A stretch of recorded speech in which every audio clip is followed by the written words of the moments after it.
Pat Gray is here on the Blaze Radio Network. Welcome. Thanks for being here. 888-933-93. Also at Pat Unleashed on Twitter. Let's start with the plight of one of our Pat heads. This is really sad. You might have seen the story from Des Moines, Iowa on Saturday. A tornado struck, killed 6 people. And unfortunately, now that's unfortunate, but makes it even more, it brings it home, I guess, to us that a member of the of our Pat Head family was affected. On Twitter, you might have heard us mention DMXDM. His name is Dave Matthews.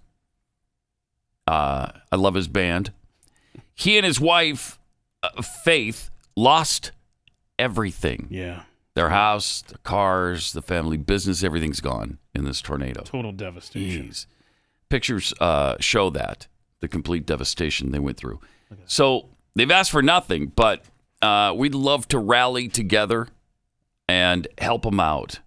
Yeah, this audience is so great. They've put together a, not GoFundMe, but a donation website. It's pinned to the top of Pat Unleashed on Twitter.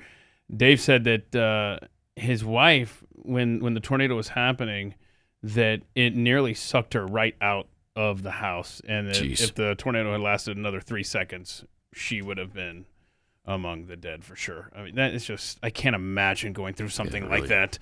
Horrible. So losing everything, and then you must be so baffled as to where to even start. Yeah.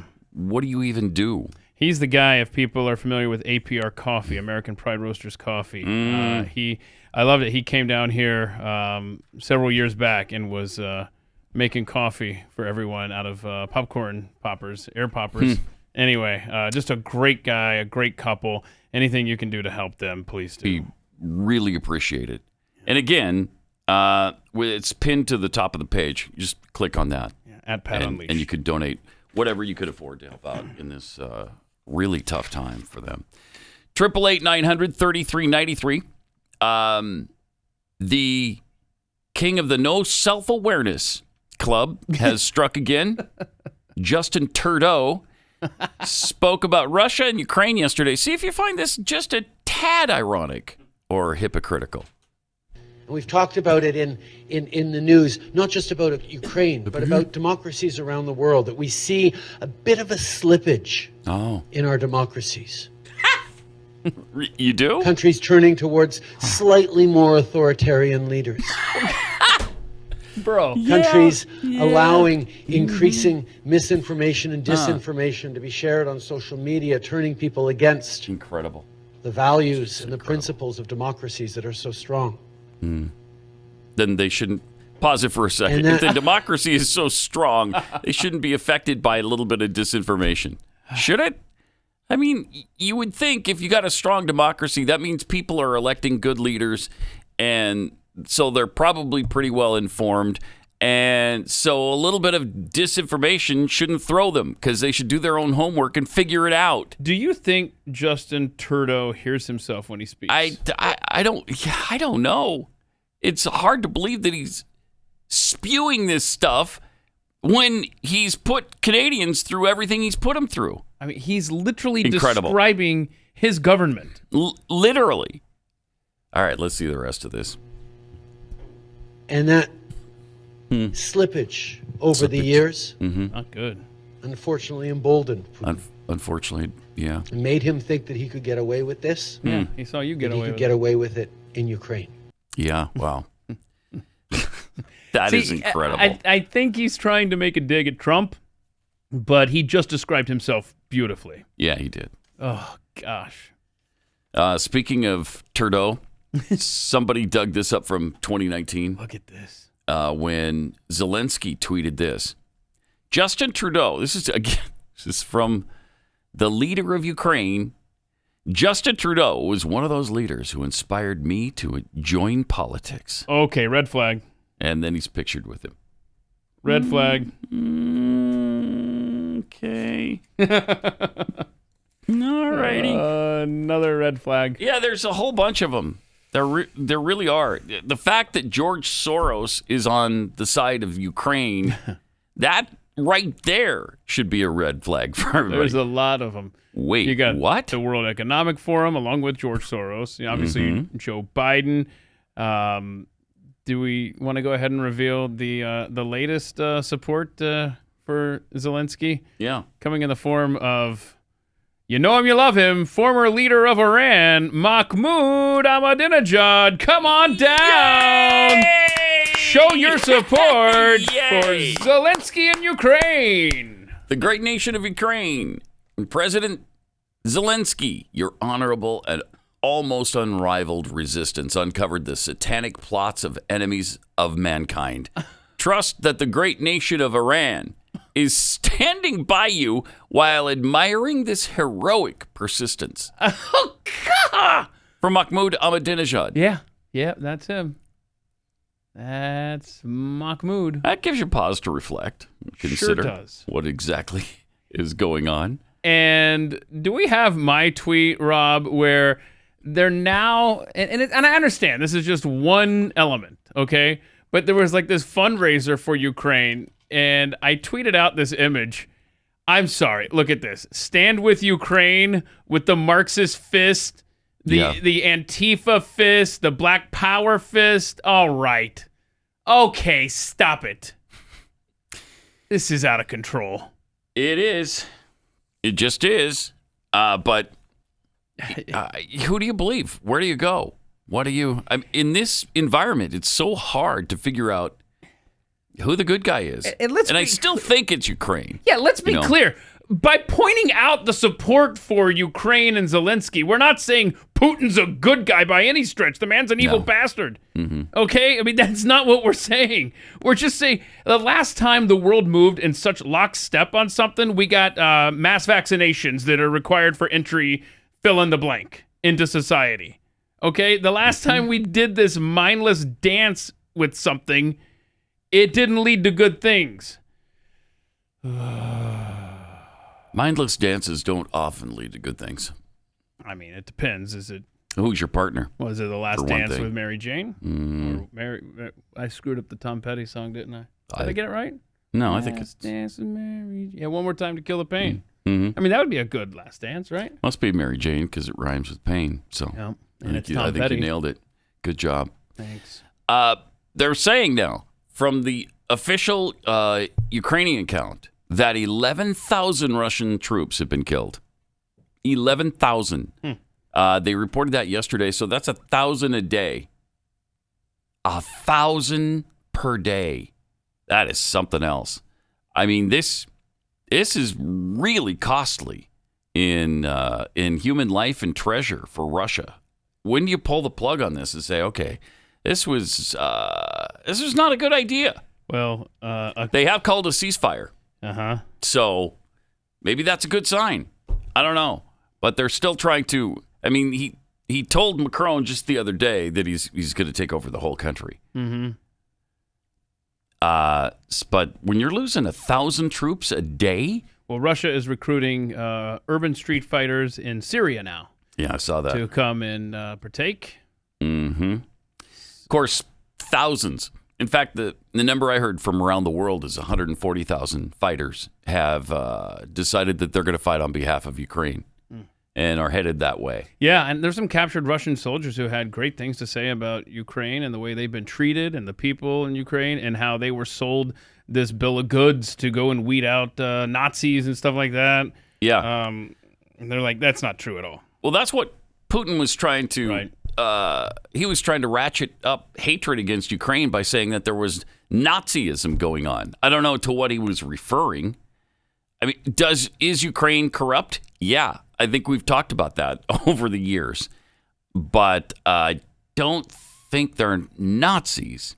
And there's no proof of anything Nazi-like happening except from Russia, of course.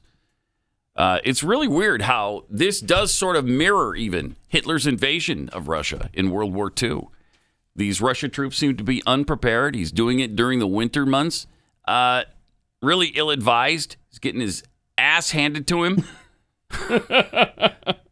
by a much smaller nation. Did you hear that the peace talks they did in Belarus, one of the negotiators for Ukraine was killed, and some members of the Ukrainian parliament are saying that he was killed by members of Ukraine's security forces for being a spy. So a Ukrainian guy goes to Belarus to negotiate a peace deal, ends up getting shot and killed, and there are members of parliament in Ukraine that say, Ukrainians killed him. It's the weirdest.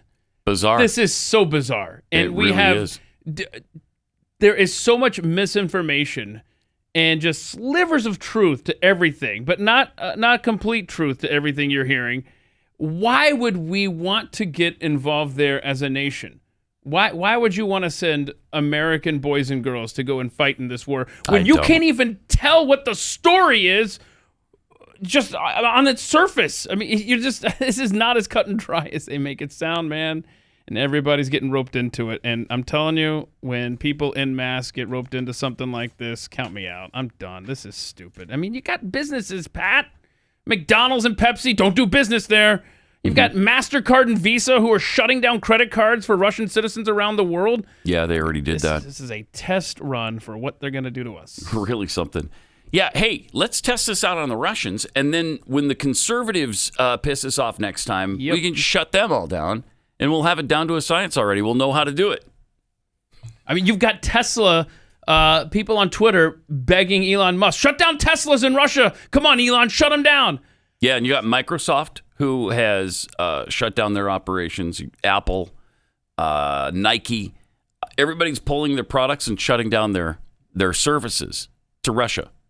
We were told for 2 decades during the war on terror, the things that this country, America, is doing to citizens over there is stop hurting the people, stop bombing the people, stop doing all this bad things and making life hard for the people in these other countries. Yeah. It took them, a week before they wanted to literally target Russian civilians and their quality of life and their way of life and their ability to survive? Yeah, because is this hurting Putin? Not at all. Not at all. It's hurting the Russian citizens. And speaking of citizens, Russia is now attacking Ukrainians as they're trying to flee the country. Just flat out targeting civilians, trying to make things miserable for Ukraine.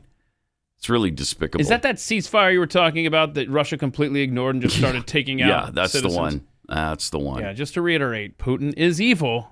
Yeah. That's clear. And we're not saying we should lighten up on him. That's by any stretch of the imagination. It's interesting because Putin is just, a humble servant of the Russian people. They've made a point of saying this man makes only $140,000 a year. $140,000 a year. And you know where he lives?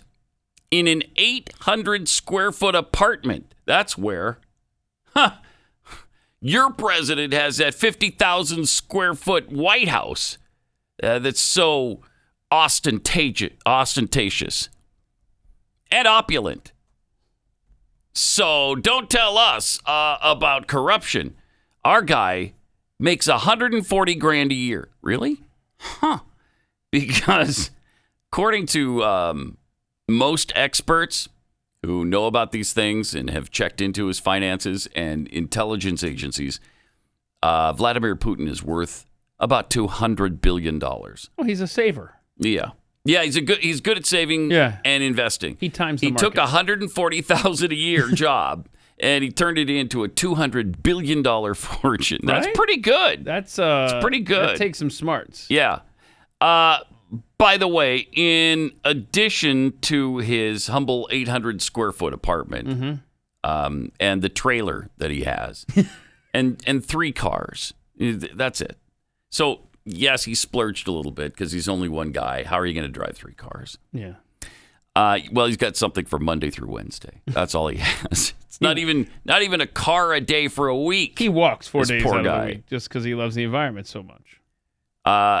But he's often seen sporting a high-end luxury watch that are retailed for multiple times his supposed annual income.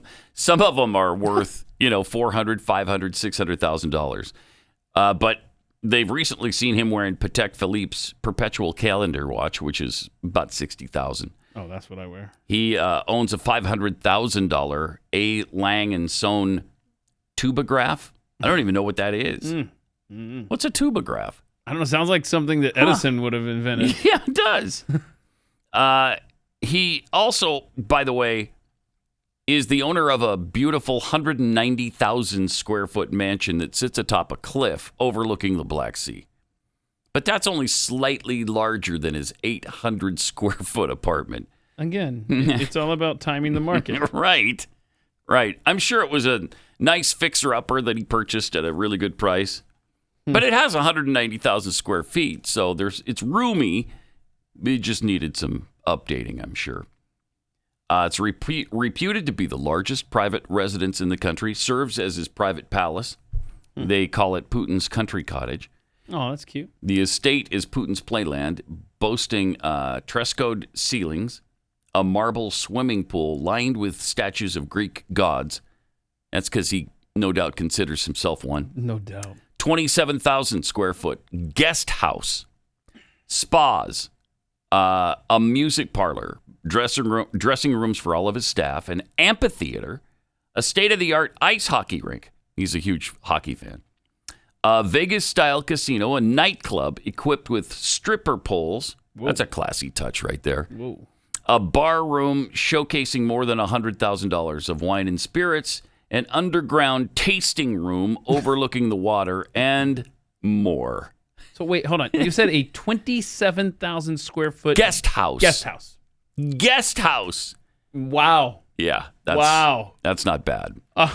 Did you hear that Putin has reportedly moved his family? To Switzerland?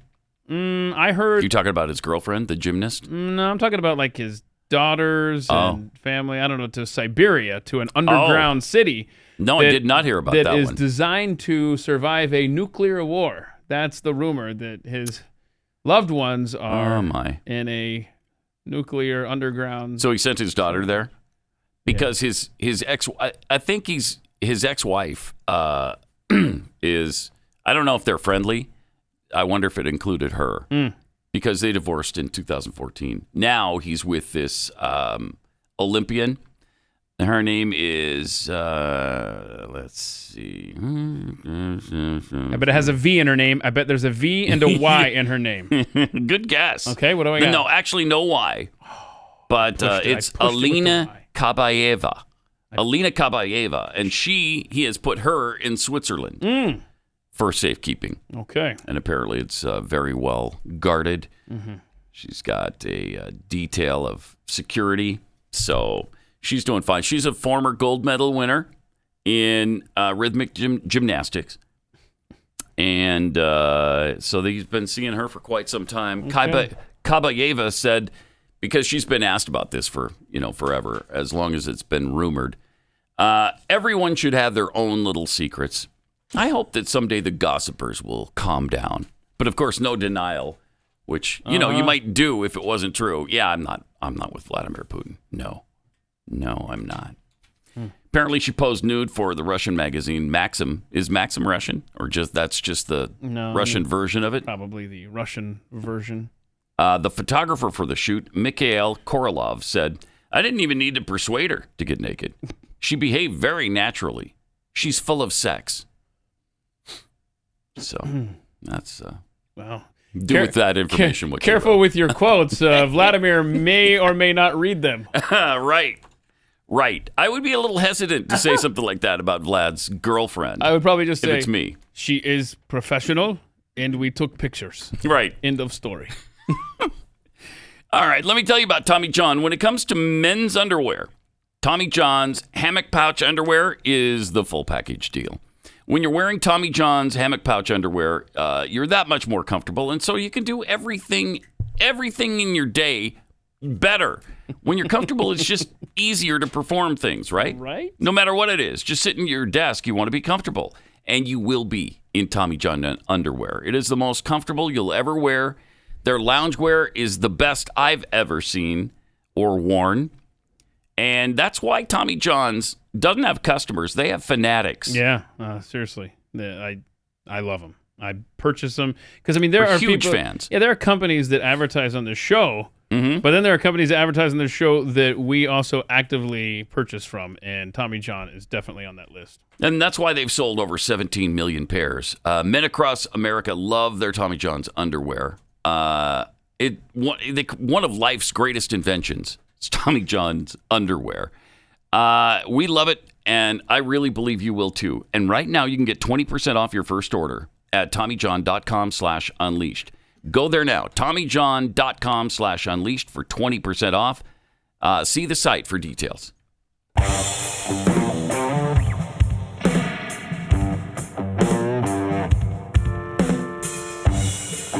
Pat Gray is unleashed. So, as a servant in the KGB and then as Russia's chief executive, where do you get $200 billion? You know, on a $140,000 salary. It's fascinating, isn't it? What kind of corruption has he been involved with over the years? Really incredible. No wonder he doesn't want to leave office and has no plans to until, what was it, 2036? I think. Gosh, yeah. Yeah, he just put a deadline on it, 2036. That's another, 14 years from now. He's already 69, I believe, 68, 69. He's in his 70s, isn't he? Is he? Yeah, he's getting up there. Oh, 69, yeah. Ta-da! Meanwhile, yesterday, Secretary of State Anthony Blinken said the U.S. has given the green light to NATO countries if they choose to provide fighter jets to Ukraine. Here we go. One day after President Zelensky made a plea to members of Congress to provide them. And I think we have a little video of that. NATO has said none of its 30 members are willing to set up a no-fly zone. President Biden has been very clear he has no interest in that or combat troops. But what more can the United States do here? If, for instance, the Polish government, a NATO member, wants to send fighter jets, does that get a green light from the U.S., or are you afraid that that will escalate tension? Good question. That gets a green light. In fact, we're talking with our Polish friends right now about what we might be able to do to backfill their needs if, in fact, they choose to provide these fighter jets to the Ukrainians. What could we do? How can we help to make sure that they get something to backfill the planes that they're handing over to the Ukrainians? Backfill. Is that going to be the new catchphrase? Backfill? I love it. Unpack was let me unpack what was just said there. Now it's going to be backfill. Okay. All right. That'll be fun. That means we're supplying them. So we're going to supply fighter jets. Oh, no backfill. But no backfill. Is there backfill or no backfill? Yeah. So NATO will supply the jets, and then we'll backfill them so that there's no loss of jets. Also, so we're totally funding this war. We're just whether we're paying Russia by buying their oil because we refuse to drill our own. Gosh, that's unbelievable. Or whether we're supplying Ukraine through NATO supplies, we're funding both sides. I can't. Yeah, it's Monday, right? It's only Monday. It's bizarre. It's a bizarre situation. And with the people yelling and screaming about a no-fly zone, really, is that what you want to do? You want to create a no-fly zone. How do you enforce that?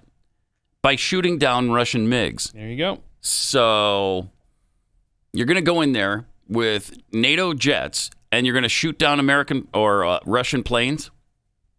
Okay. Welcome to World War III.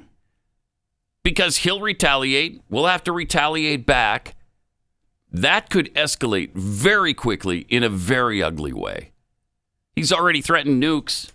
I mean, who knows what this crazy man will do? Yeah, there's one doctor who thinks that there's signs of mental illness. Yeah. Big time with Putin, and who knows? There's another train of thought that he is riddled with cancer, and he's dying, and this is his legacy he's going to leave to Russia. So I don't know. Who knows what to believe in this era of misinformation and disinformation? I don't know. Now, wait a minute. Maybe that's why he sits so far away from Macron. That's what they said. Because with his compromised health, he can't afford to get COVID. Well, not only that, but maybe there are some telltale signs. And that could very well be. That he doesn't want a Westerner seeing. Yeah. Oh, boy. Yeah, I thought that was an intriguing possibility and a definite possibility. So, but who knows? Again, who knows? They're too secretive. Do we even have Russian agents in Russia anymore? I would hope so. I think so, but I'm not sure. Especially in the Biden administration, it wouldn't surprise me to find out that they removed everybody we had there and brought them back home.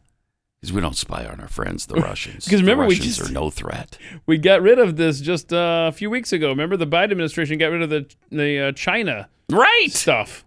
So we probably shelved the Russian thing. Absolutely. Clinton probably did that. Jeez. Also, over the weekend, UFC fighter Bryce Mitchell spoke for a lot of people regarding the Russia-Ukraine conflict. Here's what he had to say. Well, I just wanted to get your thoughts on the whole Russia and Ukraine situation. You know, here's my first thought is I'm not going nowhere to fight none of these wars for these politicians. I'm staying at home, and when the war comes to Arkansas, I will dig my boots in the ground, and I will die for everything I love, and I will not retreat. If this country's invaded and everybody's saying, well, we gotta evacuate, we gotta leave, I will not. I will dig my boots in the Arkansas soil, and I will fight for the people that I love, for the land that I love, and the way of life that I love. But I'm not going overseas to fight. I don't know what's going on, to be honest, brother. I really don't. There's so much stuff, and I don't think nobody knows what's going on fully. There's been so much political corruption in that area. You got Biden and his son making a ton of money off of and using our tax dollars to bribe their people. That's treasonous, in my opinion. So you got Hunter Biden and his son using our tax dollars. Hey, if Ukrainian government, if you don't do this, we're taking your tax dollars. He shouldn't be giving our tax dollars to that country anyway. We got veterans out here sleeping on the street, and you're going to give our freaking tax dollars to these Ukrainians and all. Brother, I don't know what's going on over there, but I'm not going over there and fighting, and God bless anybody that's over there fighting, and I hope that this just gets solved. And, man, I don't like war. You know what I mean? I don't want people dying and all that stuff. I don't want to be but I don't know what's going on. There's so much stuff that I think that's corrupted that we just don't know what's truly going on over there. And I pray all those people are safe.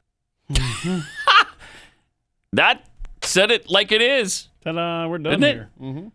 What do you disagree with in that little statement there that he made? I don't think any of it. And certainly we're willing to defend our own country. Should we be defending everybody else around the world? We've been involved in that for so long and have done it so many times, and it rarely turns out well.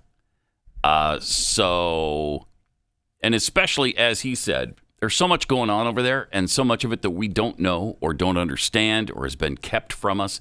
There's a lot of corruption in Ukraine. We've talked about that long before this conflict began. So you don't even know who you're fighting, what you're fighting for necessarily when you go over there. I guess the sovereignty of Ukraine, but is that a good government to be defending? I don't know. And really, Zelensky made an interesting statement over the weekend. He was pissed that the West isn't doing more. And it made me think, well, are we obligated to do more? What? Wait a minute. It's your country. You defend it. You and your people defend it. And I guess we can help because it does seem unjust that the Russians are trying to just summarily wipe out your government and take it over themselves and maybe make it a part of Russia again. This march to war by our country this drumbeat is going to get louder and louder as the days and weeks go on. But you want to send your son over there? Hell no. No, you don't. Kidding me? There was a poll. I don't think I sent it to Rob. I was just looking to see. But by a margin of 45-20, Americans think it is a good idea to enforce that no-fly zone you're talking about. 45-20. And the rest are, I don't know. Exactly. They're not sure. Oh, my gosh. This is a economist. More than double. Yeah, this is an Economist YouGov poll this last week. 45-20 support enforcing a no-fly zone over Ukraine. That's crazy. We're going to be at war within crazy. 3 months, tops. 888-900-3393. More Pat Gray Unleashed. Coming up. Point of personal privilege? Yes. Pat Gray is here, and he's unleashed. Please do not use gendered language to address everyone. Got some tweets here from the Pickled Squirrel. Am I the only one who wants to stick close to home with all this foolishness going on? No, you're not the only one. Oh. Pat's displaced iPad tweets. Oh my gosh. Okay, now it's just mocking me. Oh, no. That's wrong of it to do that. No update, huh? No, not from my displaced iPad. But it's tweeting at you. Yeah, it tweeted, the only good guys in this conflict are the citizens of both nations, right? So, of course, they're the ones feeling the most devastating effects of the global response. Yeah. From Jimmy Dimples, at least Bryce Mitchell is wise and honest enough to say he doesn't know enough about Ukraine to have a dog in this fight. Okay. One of the few adults in the room. Mm-hmm. Yeah, I thought that was a really rational discussion that he was having with the press there. Really rational. It was. I don't know him that. I mean, I don't follow UFC close enough to know all these guys, but is he? I don't know, but that's my fighter now. Yeah. Like, I don't watch it, but that's my guy. And so when I woke up the next morning, I went to look. Mm-hmm. He won. He did? Yeah, he won his fight. Oh, good. So there you go. It's because I'm his fan now. Good. Me too. Yeah. I'm going to follow him now. He had something really great to say about COVID once. I forgot what it was. I think we played a clip, but I specifically remember Arkansas being a part of his comments on COVID too. So, I mean, yeah, me and Bryce are like that. Are like this. It's good to know. All right. In Russia, they're apparently training in the woods right now. Yeah. To become better fighters. And we've got an example of a couple of guys. Is no context to this. It's just been making the rounds on social media. The funniest video of the weekend. Check this out. The guy's in the woods. Look at him training, huh? Wait, what's going on behind him? What is the bear? The bear is just... What is he doing? Is the bear a participant in this? Yeah, I guess, yeah. He's trying to make the guy fall off the tree branch. What is happening? It's pretty weird. Wasn't that the greatest? That was a good animal video, wasn't it? Well, there were humans in it. Yeah, but there was an I animal. don't know that you can I think the strictly star of call the it show an was animal video. I think the star of the show was the bear trying to knock the tree down while the guys were working out. That's really weird. All right. Another indication we can't go to war right now. We just can't. We can't even spell the leader of Ukraine's name right. This is a fact. Let alone go over there and save their nation for them. This is weird. And you can see some of the examples on Keith's so we've gone through computer. And this is what's happening right now. Mm-hmm. On Fox, what is it, Pat? On Fox, I think we have the shot of Fox. Okay, yeah. So we got the graphic. So we caught Zelensky, this. Zelenskyy.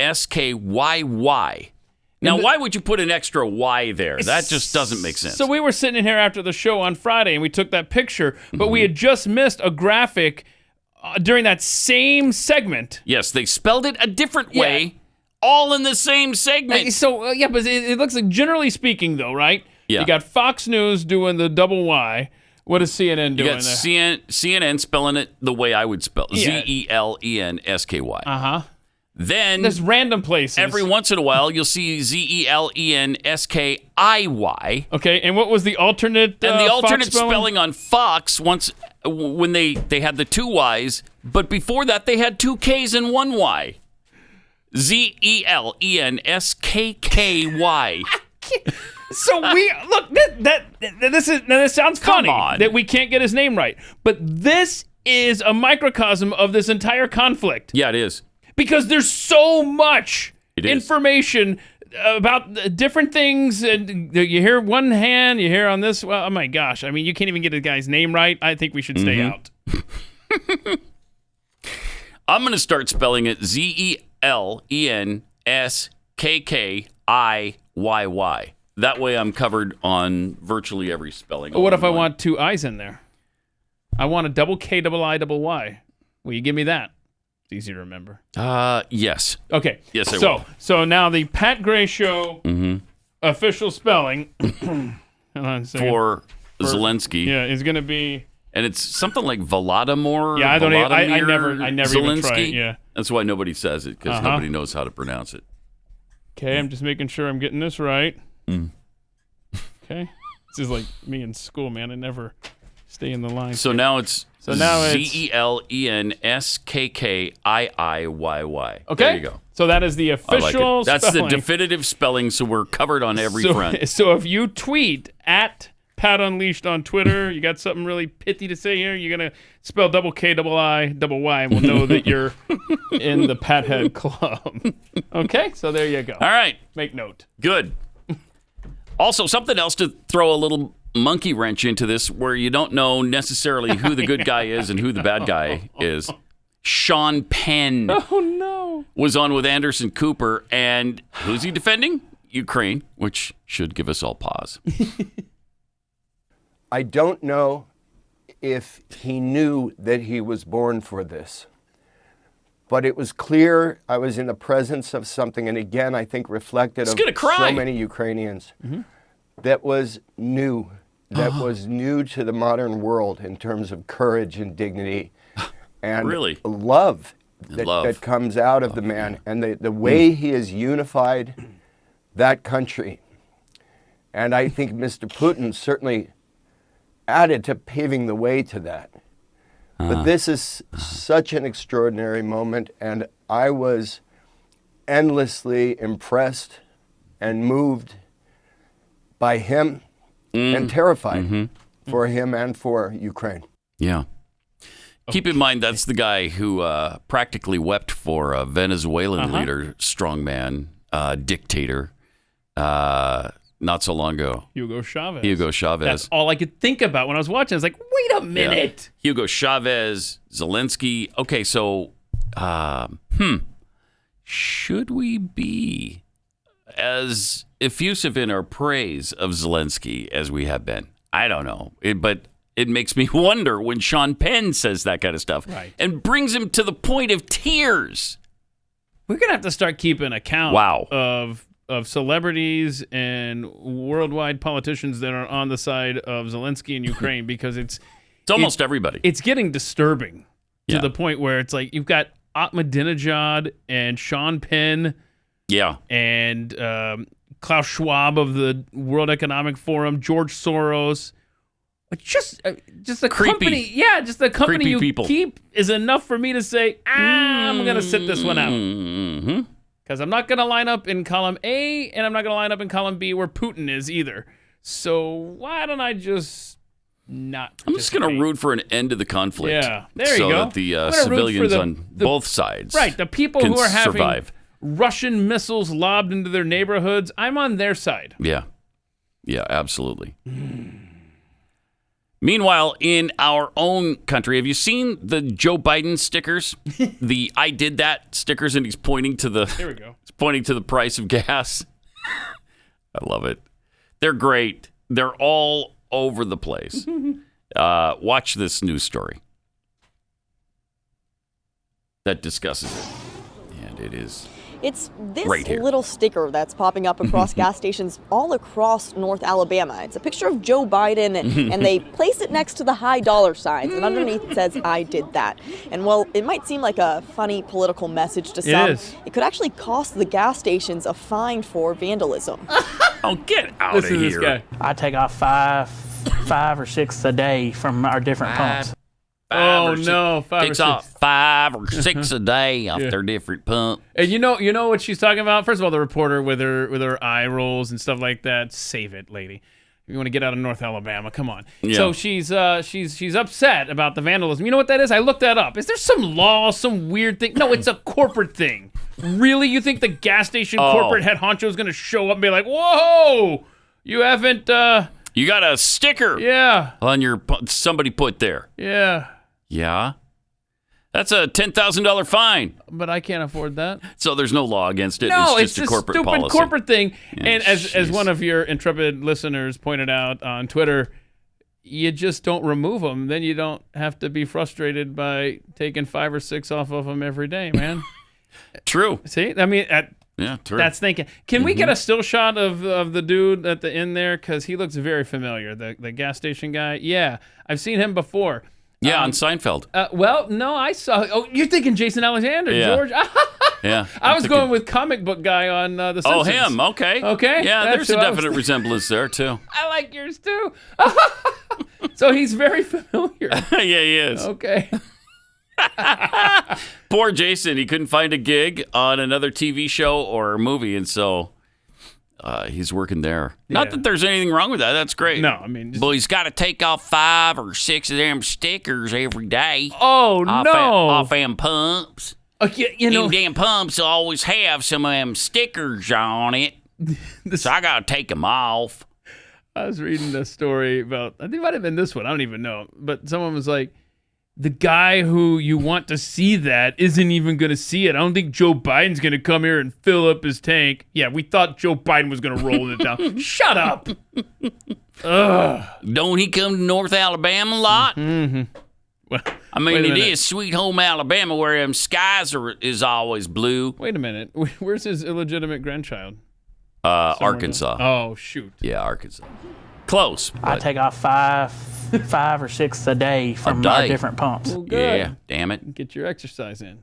Gotta walk me over to them pumps, clean over to that pump over yonder, and take them off the pump. And they're not easy, you know? So you got to take scissors. Right. Right? And you just like scrape. Too bad we don't have magnetic ones, because the magnetic ones just go right on there, and then there's no residual when you pull them off. I want a hat, so I don't have to put the sticker on. I want a hat with "Let's Go, Brandon," and in that picture. And I did that. I did that. I can't decide which phrase I like better. I like them both. Yep. Also, former Star Trek actor, left-wing activist George Takei, he's really sensitive about pronouncing it the right way. Really? Because one of them means something that's insulting. Oh, no. But I can never remember which way it was that he insisted you pronounce. And so we're going to do the other whether it's one. George Takei or George Takei.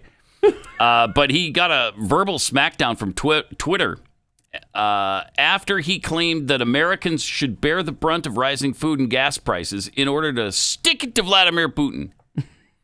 Americans, he said, we can endure higher prices for food and gas if it means putting the screws to Putin. Consider it a patriotic donation in the fight for freedom over tyranny. Yeah, I'm not patriotic toward Ukraine. I'm patriotic toward the United States of America. That's thing one. Thing two is not everybody is worth millions, like you are probably from your Star Trek days, George. A lot of people, when you're on, let's say you're a senior citizen, you're on fixed income, or you're making what is the average salary, $45,000 or $50,000 a year. It starts to really hurt when you go to the pump and have to pay $90 to fill up your gas tank. That's just asinine. So we got a little feedback. One person wrote, "Hey, rich guy, you can endure this, but us working class people, this is crushing us." Yeah. Well, what do you care? Looking down your nose at the people who make your world run, according to podcaster Britt Griffith. He included a photo with a gas station with prices in the $6 range. Oh, wow. God. Another wrote, "We can endure higher prices for food and gas, but some can endure them more easily than others." Mm-hmm. Yeah. George. Oh, and he noted that Takei is apparently worth $14 million. Oh, wow. That's net neat. worth. Not bad. That's not bad. Another wrote, "Many American veterans live paycheck to paycheck, barely surviving now. This post is out of touch with the average American." Mm-hmm. Yeah, and by the way, on your question about how to pronounce it, it is pronounced Takei. Takei. According to George himself. George However, Takei. If you do Takei, that means, in Japanese, the word for expensive. Okay. Which would tie in nicely with our story here today. Yeah, it would. So I think it is Takei today. Or Takei. Wait, now I'm confused. Takei. Yeah. Takei is expensive. I remember him telling us the story. Glenn and I had him on our show, I don't know, Baltimore or someplace. And he told that story and then laughed that laugh he does. Have you ever heard him laugh in real life? Not on Star Trek. See if you can find George Takei laughing. Takei. Because... oh, no. It's interesting. It's interesting. It'll stay with you your whole life. That's his laugh? Yeah, it's very similar to that. Okay, I'll find out. I'll find it. Find it. While the world is burning to the ground, Biden administration's making a new deal with Iran. Yay! Yay! Okay, so that wasn't quite as... That's not it? That's a little different than I was presenting it. Okay. I remember it. Shorter spurts. That's a little smoother. It was a morning show that you were doing. Maybe he was just waking up. Maybe. Yeah, maybe. But Iran is getting help from Russia and China with negotiations. According to the lead Russian attending the talks, Iran is getting pretty much everything they could want from the U.S. Do we have enough time to play this here? You got to hit it right now if you want to hit it. All right. Let's see it. Iranian colleagues are fighting for Iranian nuclear national interests like lions. All right, so we're fighting like lions for Iran. Indeed, he's very serious. They fight for every comma, every word. And as a rule, quite successfully. Oh, good. I must recognize that. He must recognize that. Do you think that this could be a good deal? Could be a good deal for Iran? Because there have been different arguments inside the I am absolutely sincere in this regard when I say Iran got much more than it could expect. Much more. This is the lead negotiator from Russia on behalf of Iran. Gosh. Realistically speaking, they got more than, frankly, I expected, others expected. We just gave them the farm, man! This is a matter of fact. Our Chinese friends were also very efficient. Oh, good. Very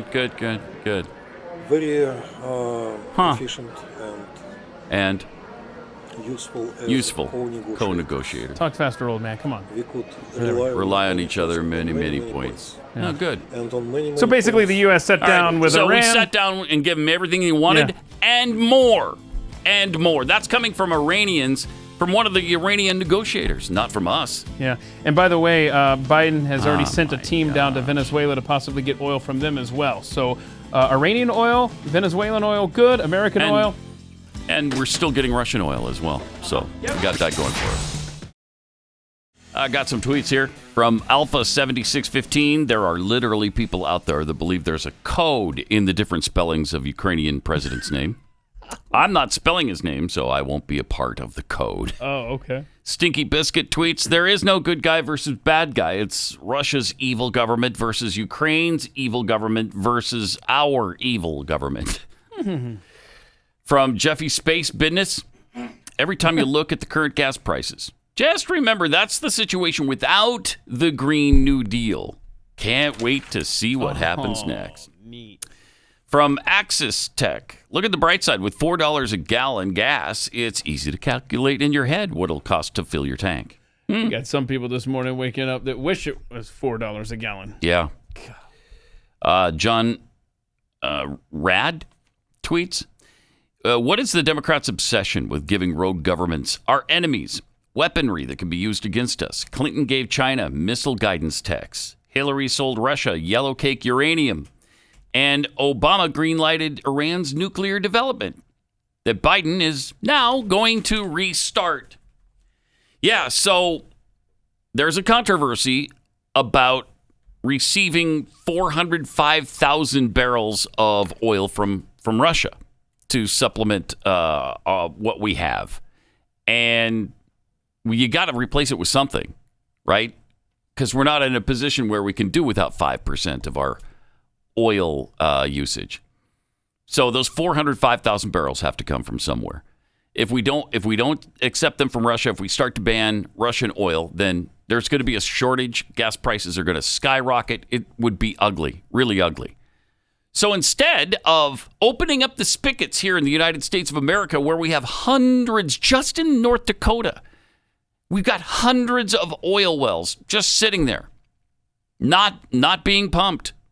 They're not being utilized because the Biden administration shut down a lot of those oil leases. I mean, it's so ridiculous that Elon Musk, the guy who makes electric cars, is saying we've got to drill for oil right now. Right. So they refuse. They refuse to use our own oil. So now they're negotiating with Iran on a deal to get Iranian oil. Are you kidding me? Is that a good compromise? We switch from Russia to Iran? And you just heard from, right before the top of the hour break, we just heard from one of the Iranian negotiators who said, we've gotten everything we've wanted and more. Nobody could have ever expected what they've given us here in these negotiations. Oh, okay. Well, that's good to hear. That's good to hear that our government is just simply caving in to Iran. And not only that, but now we're sending representatives to Venezuela to talk about getting Venezuelan oil here. Yeah. Trump had shut down trade with Venezuela, and that looks to be starting back up under Biden.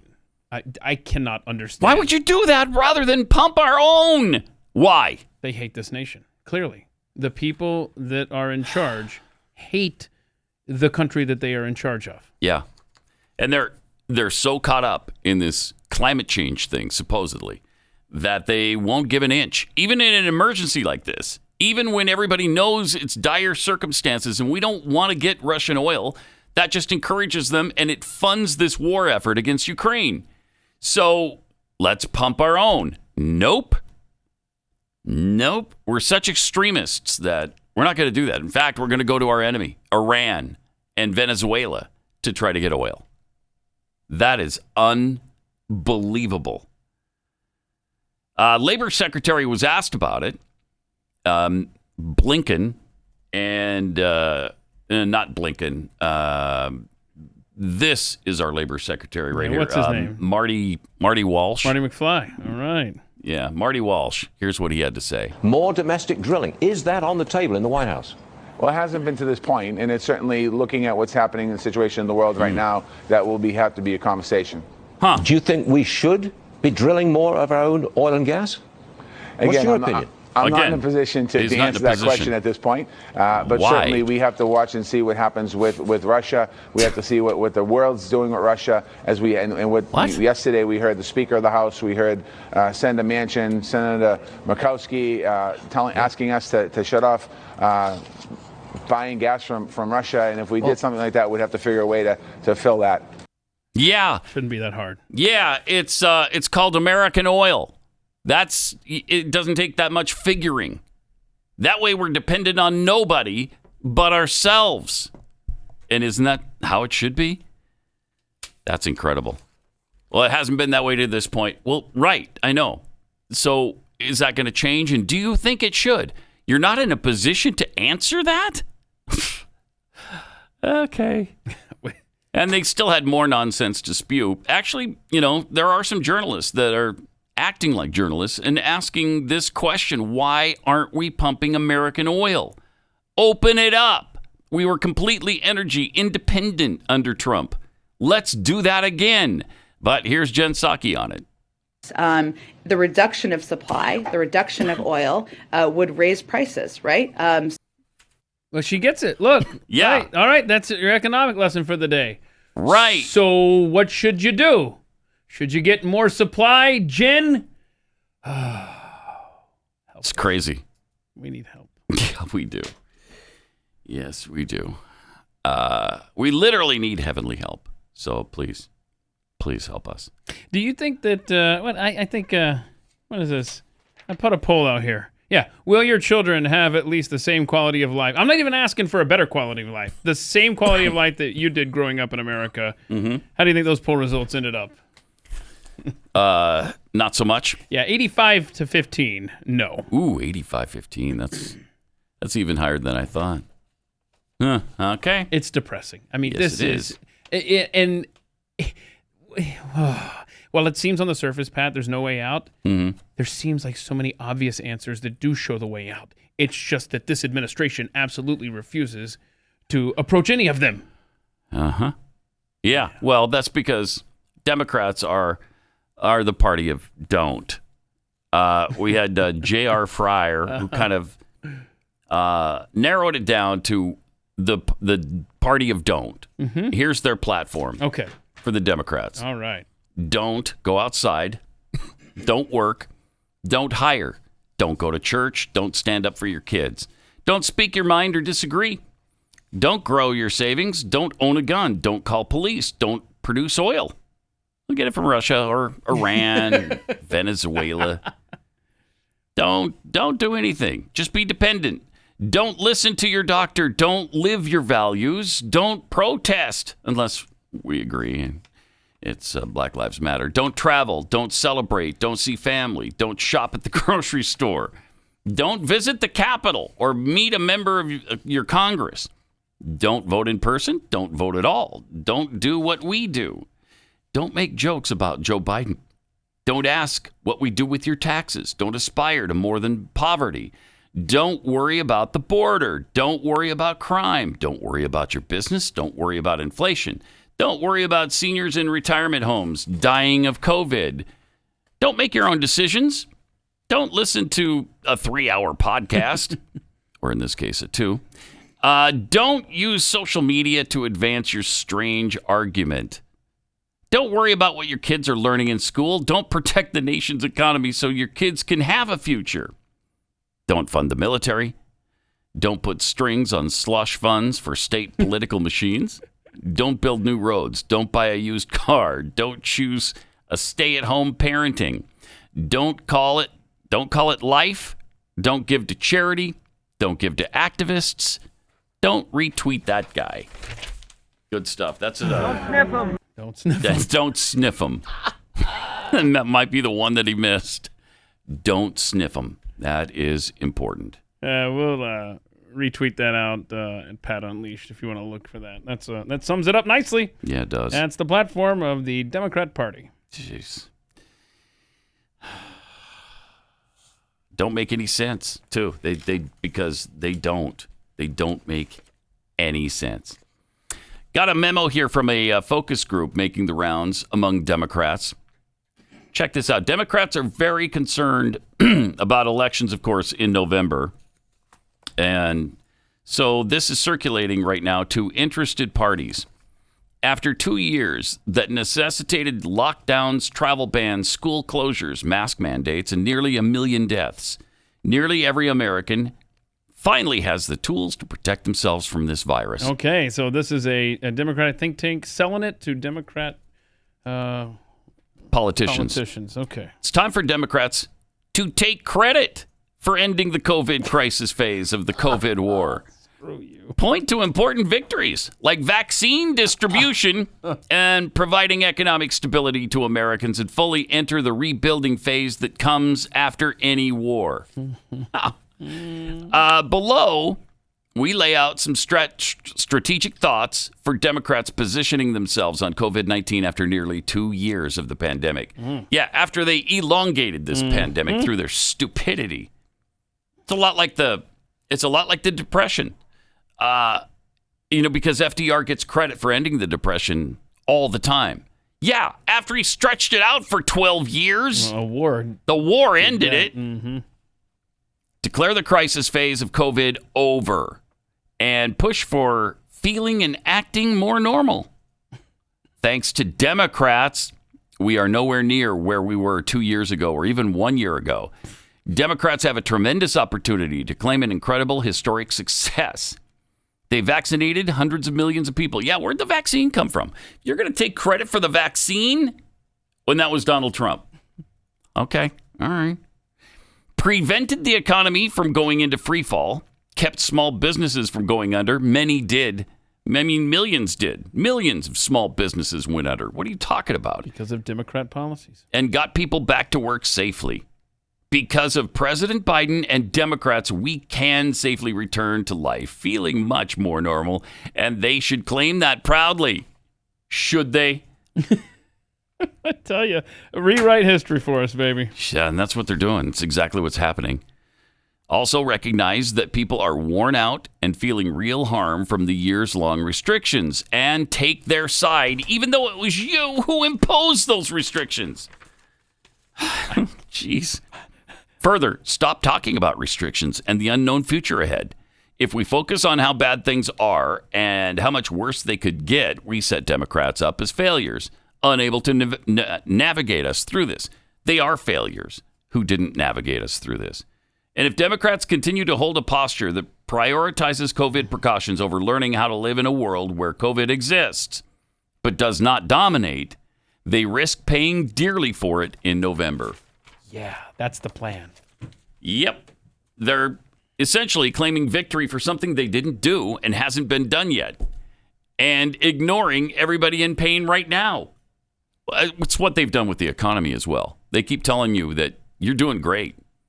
Oh my gosh, you're doing so well, you just don't know it because you're so stupid. If you would just wake up and look around, you would realize that you're doing way better than you think you are. Yeah, that was last week's talking point between Chuck Schumer, Nancy Pelosi, and Chuck Todd. Yeah. And now they're going to do the same thing with COVID. That Chuck Todd clip has been rattling around in my brain all week. I cannot get over that. It is crazy. What are they complaining about? There's some things that aren't on the shelf? Mr. $4 million a year. No, we're complaining about the fact that the cost of living in real terms is up over 20% from a year ago. Oh my gosh. That's amazing. Absolutely amazing. Oh, Rob's threatening me with playing that clip. Do you want to see this clip? Sure. Yeah, let's see it. A reminder of the elitists that are force-feeding you everything that you consume. For Biden right now is Americans want him to fix that, but it's not clear that he can. I want to go back to this, Jen. I mean, I 51% believe the economy's in a recession or depression. I mean, look, it's just not true. This economy is frustrating. I know. This economy with COVID has been, I've got money and I can't find something. But my God, there's jobs. There's good jobs. Is this the right-wing echo chamber is better All right, than enough the of this Democratic garbage. I can't. This guy. Wow. I've got money and I can't find something? Yeah. No. What an absolute buffoon. Bro. And, by the way, the COVID numbers are, in fact, way down from what they were. No thanks to the Democrats, but it is subsiding now. COVID cases for last week averaged 6,753 a day. 6,000. You know what it was? 800,000. I think it was last month. Last month or the month before. January was 800,000 a day. Now it's 6,753. Incredible. It was 56,585 a year ago. Deaths, we had 212 on March 6th. 212. We had 1,459 this time last year. So, I mean, this thing is subsiding. It's taken a turn for the better. So I've had a theory for, 6 months now, and I still believe this, even though it's over, right? For all intents and purposes, it's over. Yeah. So around 4th of July, around Independence Day, there's going to be some sort of talk about a variant or something, run for the hills, here comes another one. Okay, so I should write this on the calendar.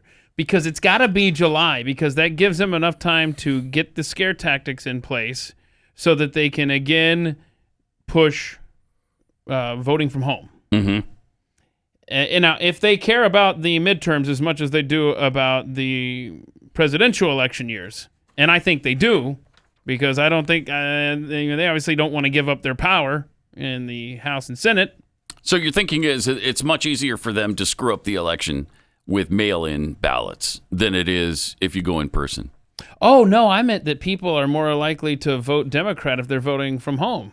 Is that what you... Okay. That's what I meant. All right, I'm sorry, I misunderstood. Yeah, absolutely. I misunderstood what your point was. I just meant that if you're voting from home... Yeah.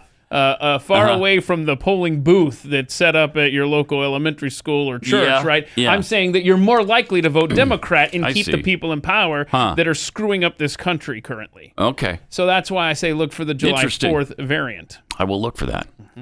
No, they're going to do another variant. Yeah. They're trying desperately to come up with something.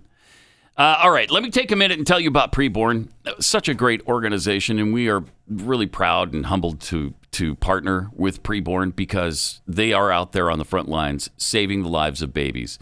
Since Roe v. Wade, over 63 million babies have lost their lives, have been aborted in the United States alone. Almost 1 in 4 pregnancies. And in the city of New York, more black babies are aborted than born alive. So you tell me, who the racist is. Is it the pro-life people, or is it the Planned Parenthood people aborting all of these minority children? No matter what ethnic background, no matter what creed or color, we want to save these babies. And the way to do that is to show the mother an ultrasound. And they need to do it for free, because there's no way the mother's going to come in and pay for the ultrasound. So Preborn provides free ultrasounds for them. And once these mothers see the baby on the ultrasound, hear the heartbeat, 80% of the time they choose life. So that's why it's really important to provide these services for them free of charge. It's $28 for one ultrasound. If you can afford that, that'd be great. If not, $1 would help. Whatever you can do, go to your phone and dial pound 250, say the keyword baby. That's pound 250, say baby, or you can just go online to preborn.com/Pat. Pat Gray. The other portion is a lot of people don't know how to register. Not everybody in the community, in the Hispanic and the African American community, right, particularly in rural areas that are distant and inner city districts, know how to use, know how to get online to determine how to get in line for that COVID vaccination at the Walgreens or at the particular store. They're just too stupid, right? According to the president of the United States, minorities are just too stupid. They don't know how to do this stuff. What a racist. I can't believe he gets away with all this stuff. I just can't believe it. And I know since it's in your box over there, it's going to take forever to get back. Like the last 5 seconds of that clip, they don't even know how to get in line. Never mind online. Never mind his talking point from 1992. Yeah. But they apparently don't even know how to get in a line. He said... Are you saying they do know how? Yeah, I am. Wow. Wow, what a racist you are. Wait, Keith. no, I said they know how. I know. It's just sheer racism. You're ignoring the fact that they don't have, a way to register. You're ignoring it. They don't know where to do it. They don't know how to do it. They don't have access to it. Then they don't know how to get in line for these COVID shots and vaccinations. Ridiculous. And yet somehow we got this thing on running out now. It's basically fading away. COVID-19 is really, I think this time we mean it. It's fading away. You sure about that? I think so. I hope so. I don't know. I think. It's not what I heard from Dr. Fauci. Tired of it. You sure? Now, don't get tired of it, because Dr. Fauci is here to tell you to get vaccinated. Yeah. Still. But you also have a responsibility to society. Because if you really want to make sure we put this virus, this outbreak in the rear view mirror, we can make a contribution by not giving the virus the opportunity to circulate among us. Yeah, and you do that by getting vaccinated. No. What in the world? Can you believe he's still saying that? After all the proof that the vaccine did not prevent the spread of the virus. Misinformation, Dr. Fauci. Nobody loves him anymore. Its effectiveness was down to, was it 12%? For 5 to 11-year-olds. Omicron, 12%. And it wasn't much better than that for adults. It does not prevent the spread. But you notice he's not doing any big shows anymore. He's I did notice that. Little podcasts that exist out there that will have him. Who was that podcast? Do we even know? Please don't ask me that. You don't know it? No. Okay. I think it's called Lady in Her Living Room. Lady in Her Living Room is one of my favorite podcasts. Yeah, look at that opening shot. This is the Lady in Her Living Room podcast. If we could see her set there. This is if Rob could play it. There. Thank you, Rob. There she is. Lady in Her Living Room show is what Dr. Fauci is now relegated to. What's her name? I don't know. I'm sure it's great. Elle Klein? Sure. Elle Klein. Yeah. Must be her name. So anyway, but when's he going to get flagged for misinformation? He should have been, because that was not true. It was not a true statement. because it does not stop the spread. And they've even admitted all of that now. But there he is, still saying it. His 15 minutes is up. Yeah. But now is COVID's though, or is that coming back? Is COVID's 15 minutes or 2 years? Election year flu, so it'll be interesting to see. 15 minutes to flatten the curve that turned into 2 years. Yes, it's over now. It's over. Okay. It's my declaration. Now you'll get flagged. Dr. Fauci will not. Yeah, that's exactly right. More Pat Gray Unleashed coming up. What number do people call to get on the air? Do we have that number? Why, yes, there is a phone number you can call. 888-900-3393. It's Pat Gray Unleashed on the Blaze. That's interesting. Tweets here. Rusty Shackelford tweets. Question. If we're still buying Russian oil and that hasn't changed, why are gas prices going up so fast? It's a good question. Could that be because we cut off all our oil and none of it's enough? I wonder. And we got to go begging around the world to our enemies, in fact, to send us more oil? Jeez. Stephen Stoneman tweets, maybe we're trying to suck everyone else's oil out of the ground so we're the only ones that have any oil left. Then we'll drill. Okay. All right. There's maybe that's it. Glimmer of hope. Liberty Squirt tweets, dictator oil is cleaner than American oil. Oh. See, I didn't know I wasn't aware of that. Yeah. There's something new every day on Pat Gray Unleashed. Right. Who's your volunteer? After hearing that DNC talking point memo, I get the feeling this war is going to get so out of hand, the Democrats will want to wish for better days of mask wearing and lockdowns. Oh, gosh. Jeez. That's for sure. That was going to lead us somewhere, wasn't it? Were we just talking about something? Well, we do have some costs from a year ago. Remember, we had Chuck Todd was telling us how nothing. You got more money to spend now. What's the problem? It's just some empty spots on a shelf. Right. Check out these prices year to year that were just sent to us. Look at this. Well, and we have the money. We just can't find the item right away. Right. Yeah, that's what it is, Chuck. Thanks, Mr. Millionaire. Commodity price changes over the last year. So these commodities have changed ever so slightly. Heating oil is up just 90%. WTI crude, 80%. Brent crude, 79%. Coffee is up 73%. Gasoline, 70%. So is aluminum. Natural gas, 69%. Wheat has gone up 59%. Corn, 35%. 34% for cotton and lumber. Soybeans up 18%. Sugar up 15%. Copper 13%. Gold is up 12%. CPI is up 7.5%. And silver's down 4%. Oh, silver, you're a loser. Get with it, man. There's your big bargain. Start buying silver instead of food, and you're going to save a lot of money. That's what Chuck Todd was talking about. Yeah. The silver decrease. Can you hand that, put that list back in here? We're going to need to reference that. I mean, that is, let's leave that out here. It's impressive that heating oil's only up 90%. So the price has essentially doubled since last year on home heating oil. That's not a problem, is it, Chuck? Don't worry about it. You won't even notice it. Yeah, just do the Jimmy Carter plan. Just put an extra sweater on. What's your problem?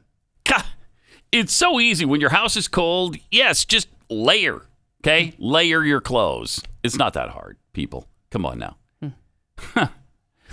I'm so tired of your belly aching. Gosh, I don't even want to think. You just talked about the prices a year ago. Now compared, I don't even want to think about it. About a year from now? Yeah. Sweet Lord. I know. Then we got this leftist author that was on The View on Friday saying some amazing things about the U.S. Constitution. I think they're really loving the U.S. Constitution and respect it a great deal. And they had an expert on because they love the Constitution so much, and so does he. Right. Here, listen to how much he loves it. Folks, the law is complicated. I'm not going to lie about that. But it's not beyond the reach of most literate people, all right? It's not sending a rocket to Mars and making it land just so. That's not, right? You can read. you can understand the laws that govern this country, and you can understand how Republicans are obviously trying to manipulate those laws to take away the rights of minorities, women, the LGBTQ community. You can see it all, and I try to explain it all in ways that people can understand so that we can fight them. I have to tell you, I loved this book so very much. The first chapter, canceling trash people is not a constitutional crisis. Chapter 9, the taking of black land, was another favorite of mine, and reverse racism is not a thing. I just think it's fantastic. And because he says, pause it for a second, because he says reverse racism is not a thing, then it's not a thing, I guess. Is that what we're led to believe? What a weird place for them to hit the laugh track, too. That was weird. Was that... did the crowd really react to reverse racism is not a thing? They did. Yeah, they did. That is like they thought it was comical. Exact reaction. Can you play that part again? It makes no sense. Play it again, Sam, if you could. The reverse racism is not a thing. Chapter 9, the taking of black land, was another favorite of mine, and reverse racism is not a thing. I just think it's fantastic. Yeah, they thought it was funny. I live in Florida, so I'm like on ground zero of where all of this is happening. Stop. I'm out of my Play mind it again without the box here. It's the same laugh. Do it again, Rob, please. Please. Trash people is not a constitutional crisis. Chapter 9, the taking of black land, was another favorite of mine, and reverse racism is not a thing. I just think it's fantastic. So, I live in Florida, so I'm like on ground zero of where all of this is happening. I'm out of my mind about the bills banning conversations about race and ethnicity and LGBTQ, just even mentioning gender identity in primary schools. But some will say, okay, so are you arguing for throwing out the Constitution? Should the Constitution be thrown out? What do we do? Is it a living document? Or is it a sacred document? It's certainly not sacred. All right, let's start there. The Constitution is kind of trash. Let's just talk as adults first. What did you say? It's what? It's kind of trash. It was written by slavers and colonists and white people who were willing to make deals with slavers and colonists. Where do they find these people? Seriously, where do you find a person who is so radical and so stupid that he calls the U.S. Constitution kind of trash? And it's written by slavers and who else was it? Slavers and racists? Colonists, right? Yeah, you always explain it properly, that we inherited the slavery problem. situation. Right. And the Constitution provided the first step toward ending it. Could it be ended right that minute? No, not if you want to put the country together. It couldn't have. It couldn't have been. We wouldn't have had the South. Now you can enter into it with just the northern states. I don't know that it works out as well as it did eventually. Explain also the 3/5 clause and why that was put in there. Yeah, the 3/5 clause is the most misunderstood clause in the Constitution. Maybe in any constitution anywhere in the world. It's only 3/5 of blacks, only 3/5 of person. Yeah, that wasn't to assign worth to people. That was a census situation where the slave owners, the ones who are racist, wanted every slave to count 1 to 1. So they wanted to count them as a full person in the census. What would that do? That gives them more power because it gives them more representation. The only purpose for the census thing is to count people for representation. The more people you have, the more representation you get. So the South would have had more representatives to continue slavery in perpetuity. They could have kept it going forever with the votes that they had. There were millions of slaves in the South, and if you counted them all 1 to 1, it's going to be a lot harder to get rid of slavery than it turned out to be. And it was hard to begin with. So the 3/5 clause was about the census, not about the worth of a person.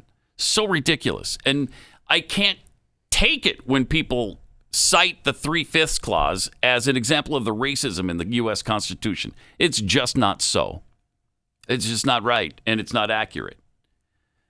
And you should ask yourself, why did all the slave states want to count every slave as a person? 1 to 1. Every single slave counts. Yeah, and that's what you could say. If someone says, well, the Constitution's trash. What did he say? Pretty much trash. And they bring up something like the 3/5 clause, then you could say, oh, so then you should have counted him as a full person. Absolutely, you should have. Oh, so you were on the side of the slave states. Okay. That's interesting. Huh. So you were with South Carolina. Wow, why are you such a racist then? You wanted slave owners to have a bigger say in Congress? Do you wish there was still slavery in this country today? Because that's what the result might have been. Wow, that'd be a fun conversation. It would. I want that one. Yes, it would be fun. I think a lot of times I'd love to be in on these conversations because it's so easy. And these people are so ridiculous in their... I don't know if they don't get out much. I don't know if they only listen to their own echo chamber. And I think that's the case with the women on The View. They have no idea what the 3/5 clause is all about. They have no idea what the U.S. Constitution is all about. No idea. And so when they have a guest that calls it kind of trash, they're all like, okay. Yeah, it really is, isn't it? By the way, kind of trash. You snuck that laugh track in on me, man. I thought that was that was actual? That's why I was like, play it without you pushing the button over there. I thought that was... Yeah. Boy, you got one over on me. Maybe I'm the dummy. All right, let me tell you about Masterworks. There's tensions in Europe that are boiling over. There's inflation that's at a 40-year high. And some analysts are predicting stock returns of less than 4% until about 2030. So how are some Americans preparing for economic uncertainty? Now, a lot of people are investing their money in an unexpected commodity, not natural gas or oil or gold, even though all those investments involve risk. Some experts believe it's even a better hedge against inflation than gold, and that is contemporary art.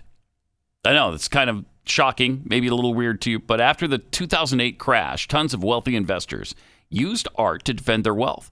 And thanks to Masterworks, you can too. This revolutionary app has made multi-million-dollar paintings investable. In other words, you can invest in paintings without needing to buy the entire thing, which would be impossible for most of us because, you're talking millions of dollars in some cases. It's genius. To discover how to participate alongside over 350,000 members, go to masterworks.io/unleashed. That's masterworks.io/unleashed. See the important regulation and disclosures at masterworks.io/unleashed. Or masterworks.io/disclosure.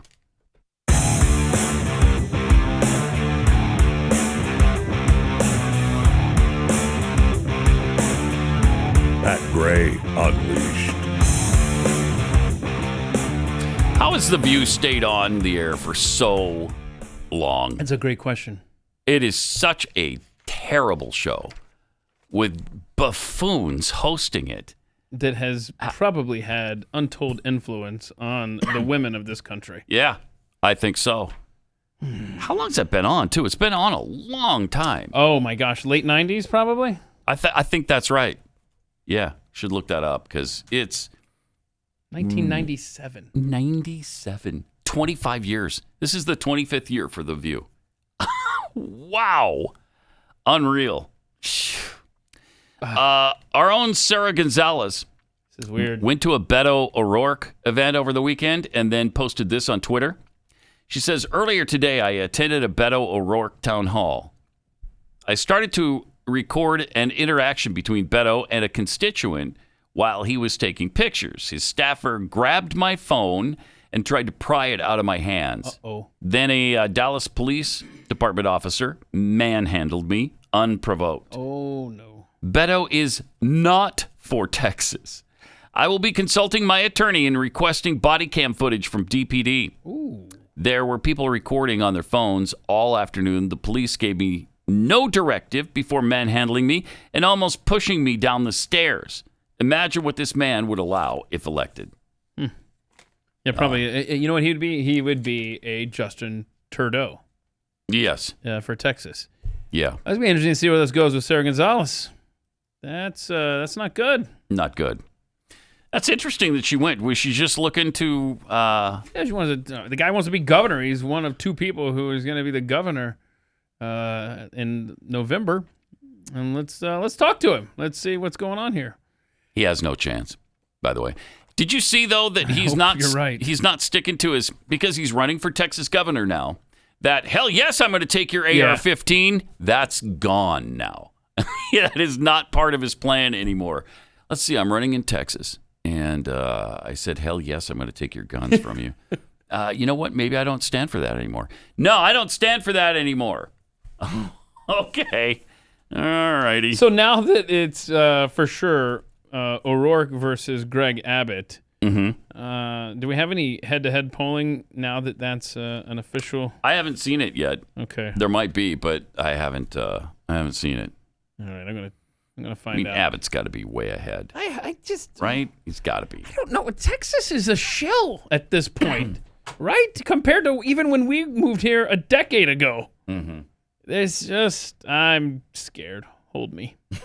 Nothing is definite anymore. You cannot trust anything anymore. Yeah, very true. So I don't know. I think it's going to be closer than people anticipate.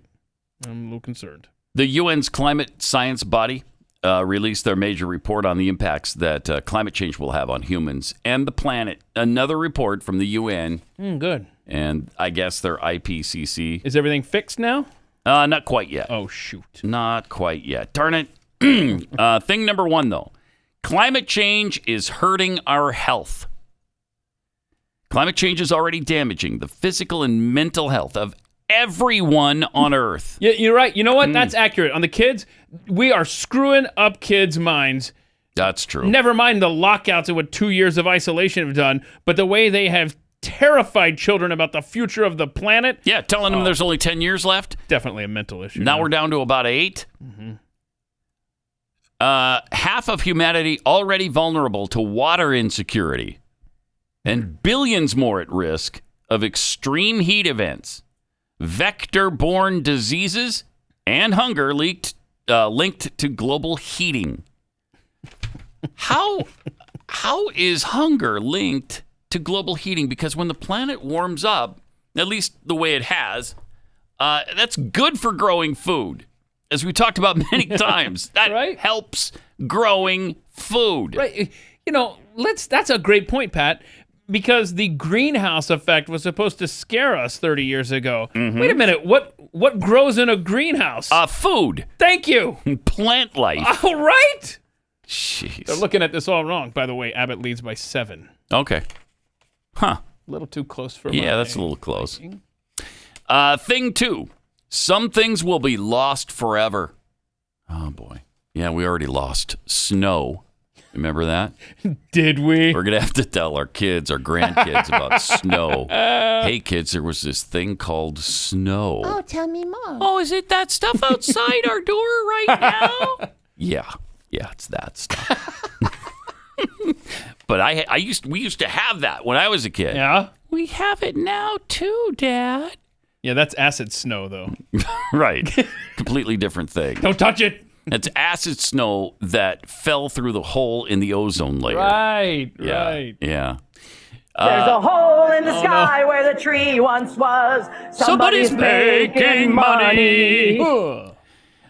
So the report is built around the options that exist for adaptation, but its message is unequivocal. Some climate impacts are already irreversible. Okay, then we can stop worrying about it. If we can't do anything about it, then let's move on with our lives and stop harping on this crap. Several losses due to human activity are approaching the point of no return. Human-caused climate change is wreaking, quote, increasingly irreversible losses in terrestrial, freshwater, and coastal and open ocean marine ecosystems.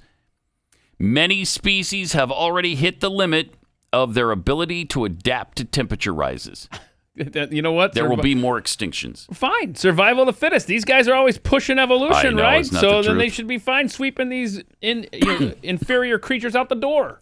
Some impacts that are approaching irreversibility include glacier retreat and changes to Arctic and mountain ecosystems from thawing permafrost. Mm-hmm. Usually when they talk about the permafrost that thaws, it's Because of the volcano that's underneath the permafrost. That's right. That is active. Remember that? Yes. There's also changes in humidity brought on by several different factors. I mean, this is such bull crap. So what else are we going to see? This will see at least 1 billion people by 2050 at risk of losing their homes to storms supercharged by rising seas. Oh, no. The supercharged storms. Then why do all the elitists like Barack Obama and Hollywood Why do they keep buying on the seacoast? Yeah, they're putting a lot of money into these houses. Sure are. Right next to the rising seas. Shut up. You know they don't believe it. No. Because of the way they live their lives. They don't believe anything they try to cram down your throat. Okay, number 3, after they just told us things have changed forever. Number 3 is, no, we can adapt. Wait, well, no. Up to a point. 4,000 page. Wow, it's a 4,000-page report. How do you get funding for being a part of this crap? I don't know, but I'd like to get some. Seriously, I will study just tell me. You give me $300,000 to study, fill in the blank, I'm there. But the report identifies a myriad ways to adapt to climate change, including innovative and practical solutions to improve food and water security and preserve ecosystems. However, it finds that adaptation projects are not equally distributed geographically and are chronically underfunded. Many are too short-sighted and miss an opportunity for transformational change to how we feed, shelter, and power societies. That's why they want us to eat bugs. In every one of these reports, they talk about the bugs we need to eat because they're high in protein and low in climate change stuff. Oh, maybe this comes full circle. Maybe this is why they didn't want the DDT stuff. Yeah, you don't want to kill our future protein supply. And we need to use windmills, of course, for electricity. And solar doesn't do anything. 6% at the most. Yeah. Number 4, the poorest, of course, will be hit the hardest. Although everyone is affected by climate change, not everyone is affected equally. Stupids. Yeah. With poorer communities, women, children, indigenous people, all projected to be the most vulnerable as the century progresses. Why are women more vulnerable to climate change that is than a men? good catch there, because I was thinking, the suburbs, we pollute the urban centers. We've discussed this, how we're just bad people, and then we send the cloud to the more minority-focused communities. But how are women more affected than men? That's bizarre. Okay. And indigenous people, I guess because of the places they live. But not the women. The women live where men live. And is WOMEN? Or yeah, that's what it says. Yeah, in this report, in this hateful report, it's MEN. They didn't put the X. No, they didn't. Well, then that discounts everything else in this report. I don't even want to listen to the rest of this nonsense. Right? Isn't that the truth? And no mention of trans people at all and how it affects them. How does it affect? That's the next report from the UN. You know that's in there. As well as vanishing ecosystems and losing the services they provide, leading to cascading and long-term impacts on indigenous and local communities, the assessment shows how growing urbanization means growing stress on water, health, and sanitation services. And finally, each 0.1 degrees Celsius matters, although it's too late to do much about some climate impacts. These people suck. The assessment is that the message that every degree of warming matters. Both the magnitude and rate of climate risk depend on near-term emissions and escalate with every increment of warming. Yeah. So we're doomed. If a cow breaks wind today, then that just compounds the issue. Another step closer to irreversible climate disaster. Think about that, and we'll see you tomorrow. Pat Gray, only on the Blaze Radio Network.